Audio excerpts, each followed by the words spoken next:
Hi, my name is David Tanklefsky. I'm a Senior Account Director at the Castle Group, and today we're going to talk about 5 tips that your business should know in a crisis situation when dealing with the media.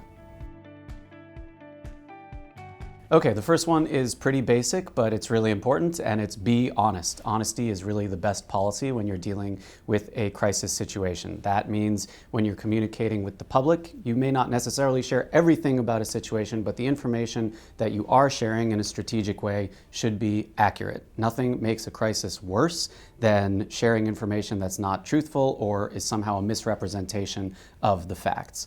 The other component of this is to be honest with your crisis communication partner. They are only as good as the information that you're giving them, and in order to craft a comprehensive crisis plan, they really need a full accounting and a full scope of the situation that you're dealing with. So honesty, always the best policy.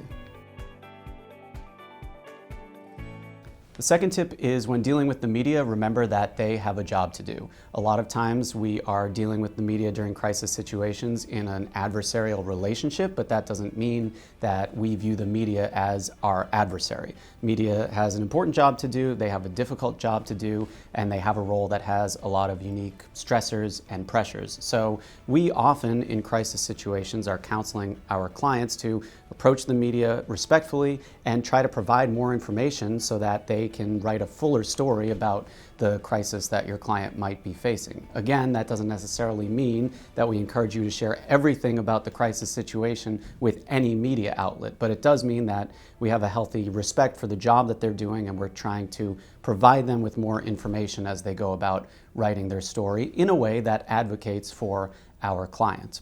We also have a number of people at Castle who have worked in media, so I think we have a healthy respect and a working relationship with them, and we find that that approach is usually better than being the bull in the china shop.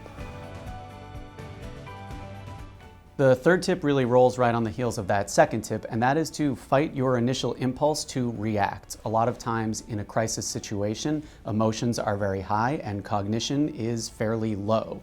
A lot of times people are dealing with stress and not thinking clearly, not able to have that perspective of how to respond strategically in a crisis situation. So we often advocate for taking a deep breath, taking a step back, and evaluating the situation holistically before you pick up the phone, make a phone call to a reporter, and make the situation worse. So the main thing in this tip is really to take a step back and think objectively about the situation and use some common sense when you're dealing with media. The fourth tip is to evaluate the media landscape. It's no fun to be in the middle of bad publicity, and oftentimes it can appear worse than it is when you're living in the midst of that crisis. So take a look at the media outlet that's reaching out to you, do some research into how they've covered similar stories in the past, and really take a careful look at the specificity of the kind of questions that they're looking for responses from you for. There are times where you might be part of a bigger story, and by responding in a really detailed way, you're making yourself a major part of the story when before you might have not been that significant of a component. So really look at what that media outlet is asking you and evaluate it on a case-by-case basis before you reach out and provide any kind of response.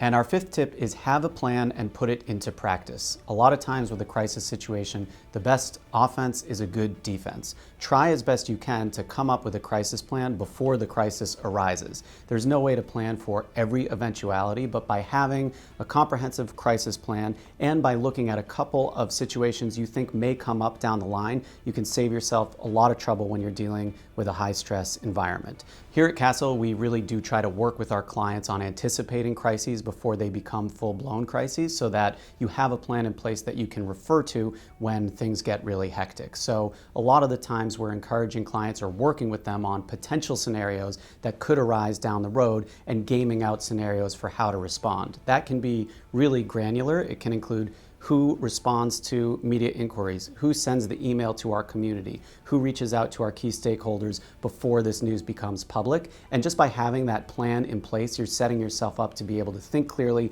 and respond quickly when a crisis does arrive. Another really important tip that we talk about a lot with our clients who are dealing with a crisis situation is for the organization to speak with one voice. Nothing makes a crisis worse than having 3 or 4 different spokespeople who all have different points of view and different opinions and are airing those opinions out publicly. So as much as possible, try to identify a point person who can handle all incoming inquiries from media or other stakeholders and really make it clear to your organization that it's vitally important we all speak with one voice on this to keep the message clear and consistent.